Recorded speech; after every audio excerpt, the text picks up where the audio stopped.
Jejum emagrece? O que quebra jejum? O que não quebra jejum? Quantas horas de jejum eu preciso fazer por dia? Se liga no nosso segundo vídeo da série Jejum Intermitente.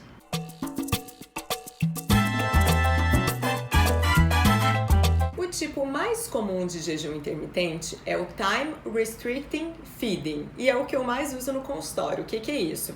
A gente fica algumas horas de jejum, que é a minha janela de jejum, e eu alterno com algumas horas de alimentação, que é a minha janela alimentar. Então, por exemplo, se eu faço um jejum fisiológico de 12 horas, eu fico 12 horas sem comer e 12 horas que eu posso me alimentar no meu dia. Isso é bem equilibrado, é mais tranquilo de fazer.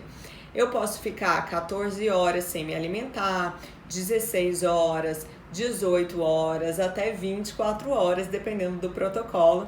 Os que eu mais costumo usar são 12, que é mais fisiológico para começar, 14, 16 ou 18 horas. O objetivo principal do jejum, ele tem vários benefícios que a gente já falou no vídeo passado, né?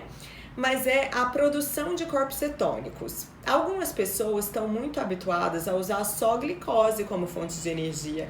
Então, eu brinquei do carro flex, a gente acaba não tendo aquela flexibilidade metabólica. E a maioria dos benefícios do jejum vem dessa flexibilidade metabólica, da gente aprender a usar corpos cetônicos como fonte de energia. Então, como que isso acontece? A gente tem uma redução da nossa glicemia, da glicose, do açúcar ali circulando no meu sangue. Com essa redução, eu consigo uma redução da minha insulina e aí eu estimulo o meu fígado a produzir os corpos cetônicos, que são gorduras. Eu consigo oxidar a minha gordura de reserva, por exemplo, para a gente usar como fonte de energia. Isso é muito importante para a gente otimizar a função das nossas mitocôndrias, que são as organelas nas células responsáveis pela produção de energia. Então, quando as mitocôndrias conseguem usar os corpos cetônicos também, a gente vai ter mais energia, a gente consegue ter longevidade, por exemplo. E os corpos cetônicos, eles são excelentes para a energia mental do nosso cérebro. Então, a gente consegue melhorar foco, concentração, além de também servirem para energia para o nosso músculo. Mas por que algumas pessoas quando fazem jejum se sentem fracas, não conseguem? Exatamente porque o corpo está tão acostumado a usar só o carboidrato como fonte de energia que quando a gente baixa os níveis de carboidrato, o corpo sofre para conseguir usar aqueles corpos cetônicos. Geneticamente falando, tem algumas pessoas que têm mais dificuldade mesmo em fazer essa beta-oxidação, que é a oxidação de gordura como fonte de energia, mas isso a gente consegue treinar. Então, por exemplo, se você nunca fez, você pode começar com esse jejum fisiológico de 12 horas. Faz a sua última refeição até as 8 horas do dia anterior e a primeira refeição às 8 horas da manhã do dia seguinte. Mais tranquilo, mais fisiológico, bem equilibrado. Depois você pode conseguir evoluir para 14 horas, 2, 3 vezes por semana, 16 horas, 18 horas e sempre alternando 2, 3 vezes por semana, porque o jejum ele é uma estratégia. Se a gente começa a fazer também jejum de 18 horas todos os dias, a gente pode entrar num platô, principalmente falando de emagrecimento. Então, o jejum pode ter ou não restrição calórica. Aqueles benefícios que eu falei no vídeo passado, eles acontecem com o jejum intermitente, muitas vezes sem restrição calórica. Se o seu objetivo é emagrecimento, a gente faz uma restrição calórica e associa o jejum intermitente como mais uma estratégia. Qual o objetivo? Para a gente recapitular: abaixar a glicemia, diminuir a insulina, começar a oxidar minha gordura de reserva como fonte de energia, então eu consigo usar esses corpos cetônicos como fonte de energia e emagrecer. Uma forma de potencializar a produção desses corpos cetônicos é de repente fazer algum exercício de baixa intensidade em jejum. Muitas vezes eu até suplemento o beta-hidroxibutirato, que é o corpo cetônico que a gente quer aprender a usar.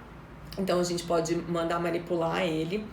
O próprio TCM, que é o triglicerídeo de cadeia média, que é uma gordura de absorção rápida que a gente usa nos drinks funcionais, que muita gente mistura no café, pode ser uma forma da gente estimular também a produção de corpos cetônicos, então é uma estratégia interessante para esse processo.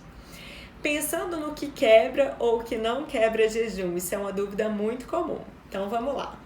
Se eu estou fazendo um jejum clássico, que eu preciso de repouso gástrico, o que eu posso consumir? Água, chá e café, sem adoçar. Ponto. Se o meu objetivo é estimular essa produção de corpos cetônicos, oxidar a gordura, usar os corpos cetônicos como fonte de energia, eu posso fazer o que a gente chama de jejum metabólico, um jejum cetogênico. Por exemplo, eu como algum alimento que pode ser fonte de gordura, pouquinho de proteína, e eu vou continuar mantendo a produção de corpos cetônicos até a minha próxima refeição. Vamos colocar isso na prática. Eu acordo, pego lá o meu café descafeinado, que é o que eu sempre faço, que vocês veem aí, coloco um pouquinho de TCM, um pouquinho de manteiga ghee e um pouquinho de colágeno. Misturo, tomo. Ali eu vou ter assim níveis baixíssimos de carboidrato que não vão estimular a minha insulina.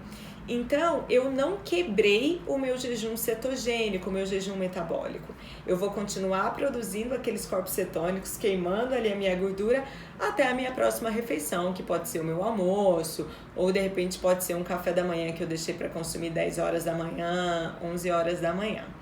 Então, quando a gente adiciona alguma gordura, um pouquinho de proteína, e mantenho os níveis baixos de carboidrato, bem baixo, eu não vou estimular a minha insulina. Então, isso não quebra jejum metabólico, tá? Qualquer dúvida vocês podem mandar aí. E no próximo vídeo eu vou dar opções práticas de como a gente vai quebrar esse jejum. Descomplica Nutri. E aí, descomplicou?